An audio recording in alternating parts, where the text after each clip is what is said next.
Welcome to Security with Spirits. I'm your host, Jason, and I'm joined at the bar by Ben, Jonathan, and Tony. We'll tell you what to drink while we tell you about why we drink. Hey, everybody. Welcome to the podcast. Tonight, I am drinking I completely blanked on the name. What is that called? It is, it's not Buffalo Trace. It's made by Blanton's. There we go. Whew.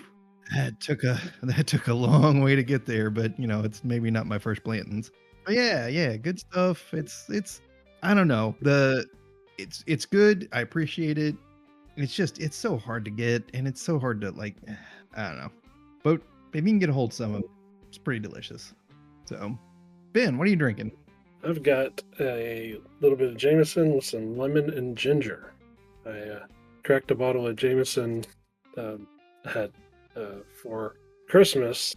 I guess I'm dating this podcast now, but we were doing the little Irish breakfast spin for the holiday meal, and that included Irish coffee. So I had Jameson, and then I just been sipping on it since. Jonathan, what are you drinking? Oh, nice. Yeah, I've been doing a lot of Irish coffees too, so I'm with you there.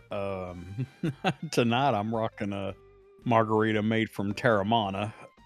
I just found this tequila and I really like it. It's got a smoky flavor, so I was like, hey, what else can I do with this? So that's what I'm on to. Fantastic. Is that the one cooks? The one the rock cooks? So is it on the rocks? So you got your rock on the rocks, or My margarita is on the rocks from Rocks Terramana. well, there we go. Yeah, good stuff. But Tony, what do you got going on? I was in the mood for a warm beverage too, so I actually just did like a dark hot chocolate with some Kalúa in it. Okay, Nice. Ooh. Going back to Jonathan, do you want to salt the rim with rock salt? And then you got I didn't do it on the last one I made. By that point, I'd forgotten about salt and just like more tequila. So you dusted the rim with more tequila. Exactly. And then going back to what Ben mentioned, you said that you did an Irish breakfast? Yeah, we did a full Irish breakfast cook up, and it was really good. Everything came out really well. The trouble Did you do everything? Like fully invest, like blood pudding and everything? Yeah, the white pudding too. so that pudding is essentially like oatmeal and fat, and then when you add the blood, you get the black pudding. Or black pudding, that's what it is, yeah. So it turns out that finding edible pork blood in my area is kind of difficult, especially on short notice. So we just found a neighborhood cat. Talk to me, I know a guy. So what I did was I thought, okay, well, do they have a lot of sheep in Ireland? And I thought, Oh yeah, tons. surely they do. So I did lamb with oatmeal and lard and made pudding that way. And it was really good. Impressive. Jeez, Ben. Yeah, I was actually in Ireland back in October, and one of the things I'd talked to some of the locals about is that they've got lamb and sheep everywhere. And they've had it so much, they're just like, we don't even care about eating it. We want other stuff. We're tired of it. Yeah, lamb is a particular taste, and a lot of the people in my family, only a handful of them were even willing to try it, and only a couple of them liked it. But it was fun. It was fun. That's awesome. Yeah. Yeah. I remember I had the full Irish breakfast like many years ago. And they're like, you know what you're getting into. And I was like, yeah, it's good. Bring it. Like I'm okay. I grew up in the Midwest. I ate some weird crap, so I'm fine. Yeah, this is a particularly good area for eating weird stuff like that. It's like what is the oh shoot, the stuff that's made head cheese. There we go. Yeah. Oh. Vile. Yeah, not happening. Yes, head cheese. I'm adventurous, but yeah, that's a one and done for me. Wonder what would happen if you deep fried that. All right, maybe it's not a one and done. You had me at deep fried.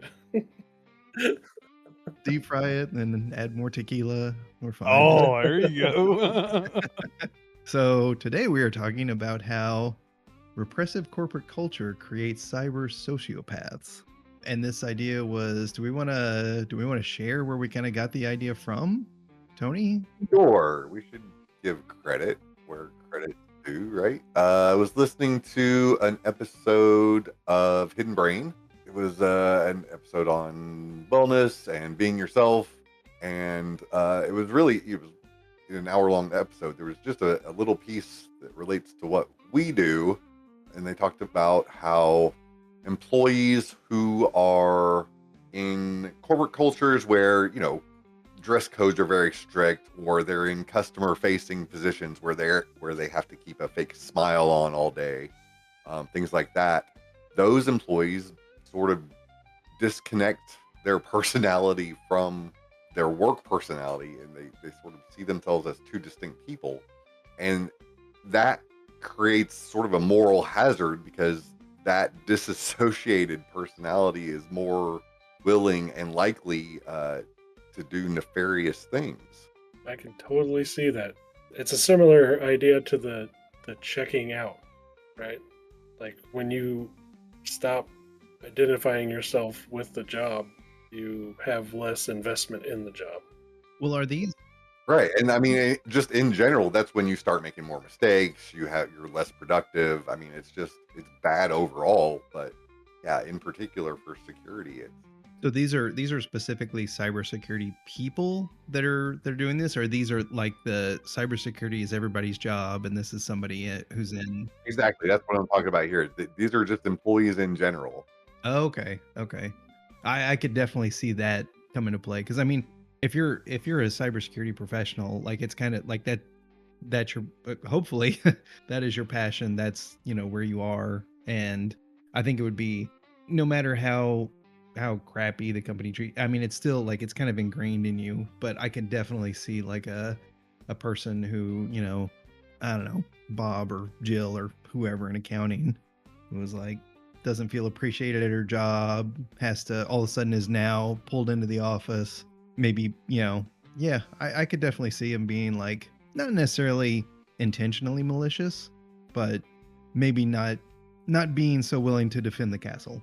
Yeah, and not being the other. I think a part of that too is like when you're doing the job and they're like, do this, and you're like, oh, well, I got an idea on how. And like, no, do it this way. Like they shut down your ability to think through or present ideas, and again, the investment idea of you being in the job. Like if you are not invested in it, you're not going to care. Yeah. And we talked about it on earlier episodes. Like we're all very creative people. Most cybersecurity professionals we've met are very creative people, and they really flourish in that environment. But I think that's pretty much any employee, because once you have that creative freedom, you have that investment, you have that buy-in to be able to want to, that's something that you're invested in. Yeah, I like that. And the one thing, there was a comment someone made the other day is like, in order to work for security, you need to have unique facial hair and this type of sense of humor and things like that. And that is something that's kind of interesting that goes into that, where our self-expression comes through in some of these ways. And yeah, I do think that when you are working in an area, that having a measure of self-care is important, but being allowed to have some measure of self-expression as well further, again, identifies you and lets you sink into the job, I think. And I like that aspect too, and that coming out. If you forcing, And I mean, it kind of makes sense, right? You hired this person for who they are as a unique individual. Why would you take that away from them, or even beat that out of them through corporate culture? I was gonna say, forcing a 21-year-old who it doesn't like wearing ties to wear a tie or suit or slacks or whatever to work every day is kind of quelling a piece of them. Now, should they show up in their best torn T-shirt and worst pants or whatever? Probably not. But not allowing them to at least T-shirt, jeans, or whatever means something. I think. I mean, you can wear a Hawaiian shirt on Fridays if you want. In my lifetime, I've gone from, where a person with tattoos would have absolutely had to cover them up, even to get an interview or to show up to an interview. And now I think it's fairly common for most jobs for tattoos to be accepted. So, that these things sort of do change time. Yeah. Like my very first job, they wouldn't even let you have 5 o'clock shadow when you showed up. Like you had, and now, it greatly affected your performance, right? Like it really mattered what your facial hair was. I mean, I have a face made for a beard. So.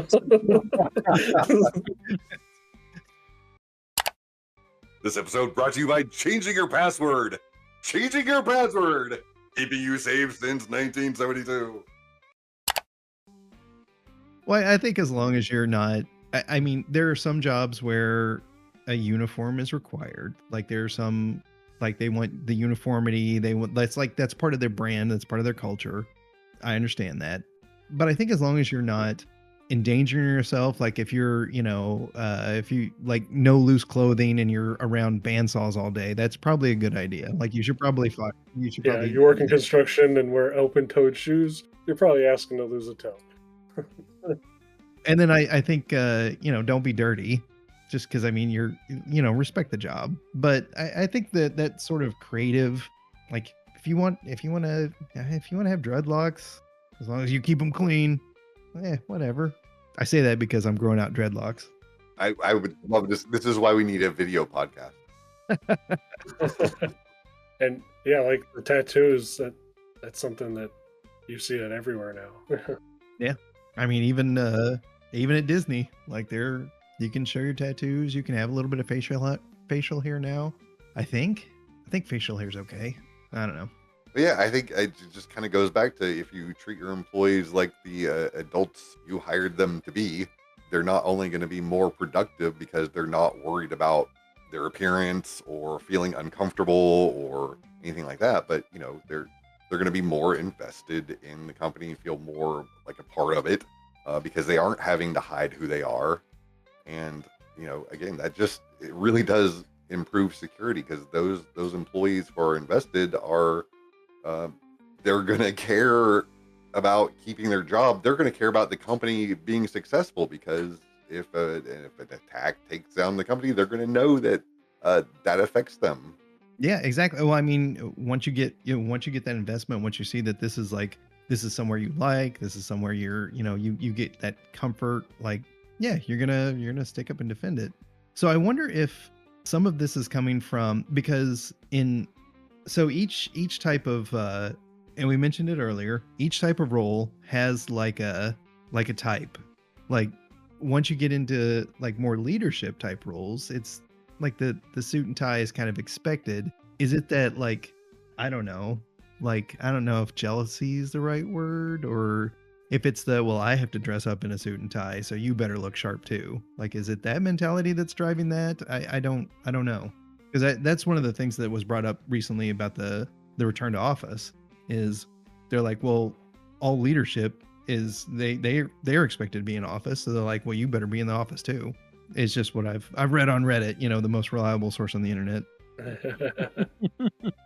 Yeah, like I did see that with a lot of things, and so I'm curious how far that's going to stretch as far as the return to office environment. I do think that there are certain areas that definitely had better productivity and probably more investment from their employees from being remote work, but it's true that humans are humans. They're going to find a way to abuse things.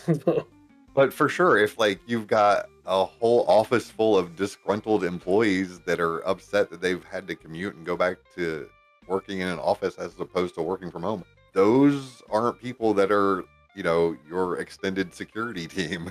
No, They're not going to report your phishing emails. nope. You're going to click the link. Yeah. Enter credentials. And I mean, we're legitimately seeing attacks where adversaries are trying to turn employees. So, I mean, these people that are ripe for that. Wait. Elaborate on turn.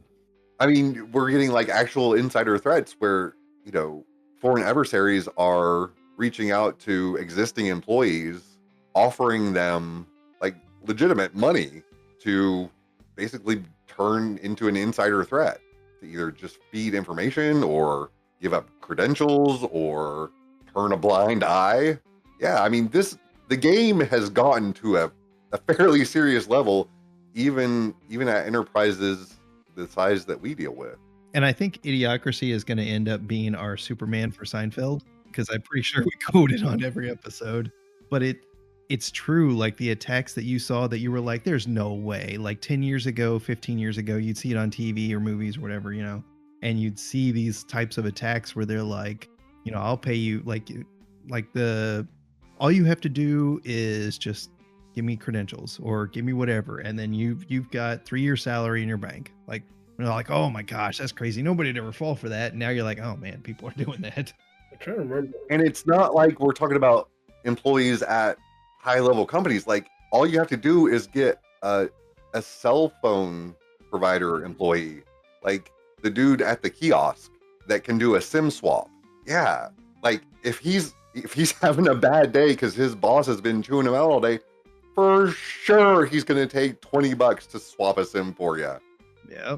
Or and this is something that is a little scary, and this is a nice nugget that you could the listeners could actually apply. So Tailscale is a wonderful product. I do use Tailscale. It's great. It's awesome. Hooray. I do have backups because, anyways. So Tailscale is kind of like a really easy to set up VPN. If anybody's not familiar with it, you go out to the site, you can set it up. I think for the free version, you have a limited amount of devices to set up. And then it all creates like your own little private network. It's kind of like Hamachi was like way back in the day. Oh yeah, I've used Hamachi. Yeah. So really decent. Works on Apple products really well, which I have a lot of Apple products. It's great. They allowed, I think it was a couple months ago, they allowed Tailscale to be ran more explaining. So you have to have exit nodes to be able to access networks. So an exit node is just something that exists internally, like on that network. And whenever you mark it as an exit node, whenever you turn on your Tailscale, you say, I want this to be my exit node. And now all of a sudden you're on that network. So you can select like if I've got a network set up here and I'm like, hey, Jonathan, I want you to, turn on Tailscale, remote in, I've got a server set up, we can play some games. And it can go vice versa. If you've got a server set up at your house, then I'll just change my Tailscale exit node to your house. Now I'm on your network. Apple has said it's okay. Like you can make Apple TV, which is in a lot of corporate conference rooms, you can make that an exit node now with just a few clicks. Yeah. Oh, you better believe every waiting room I've been in and they have an Apple TV, I've been kind of poking around. Yeah, it's just insane. So protect your Apple TVs. Don't put them on your corporate network. Protect your exit nodes. Potential exit nodes.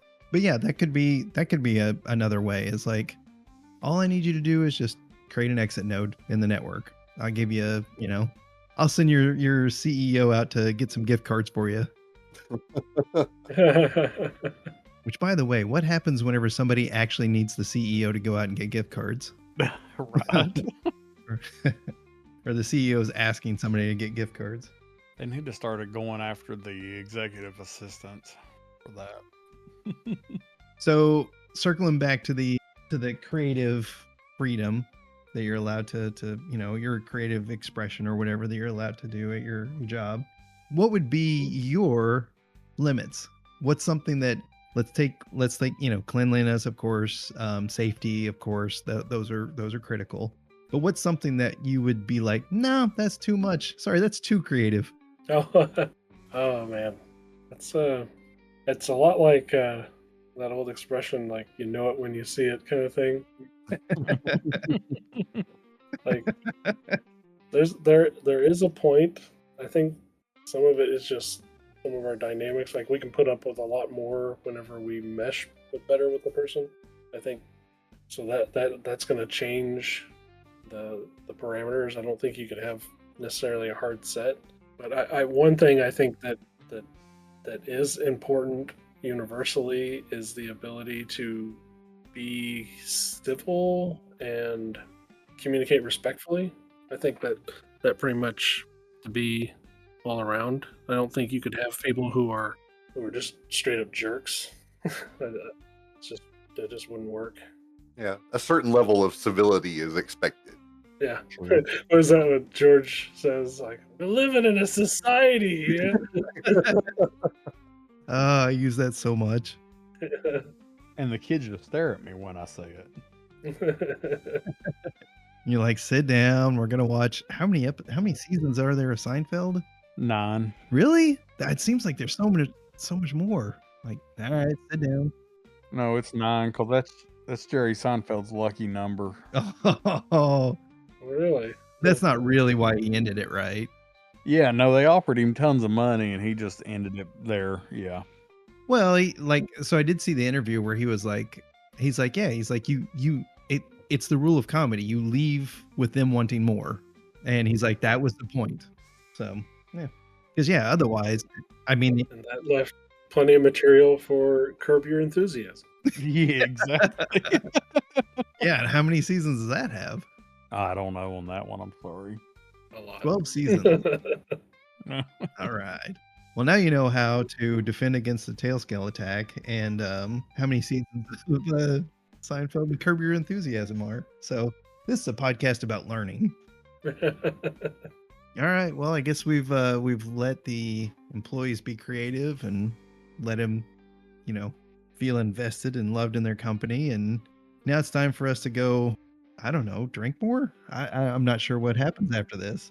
This is all being recorded at 7:30 in the morning. So I'm just kidding.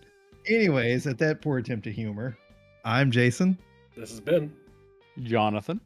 And my most authentic self is Tony. We will talk to you all later. Bye. Bye. Bye.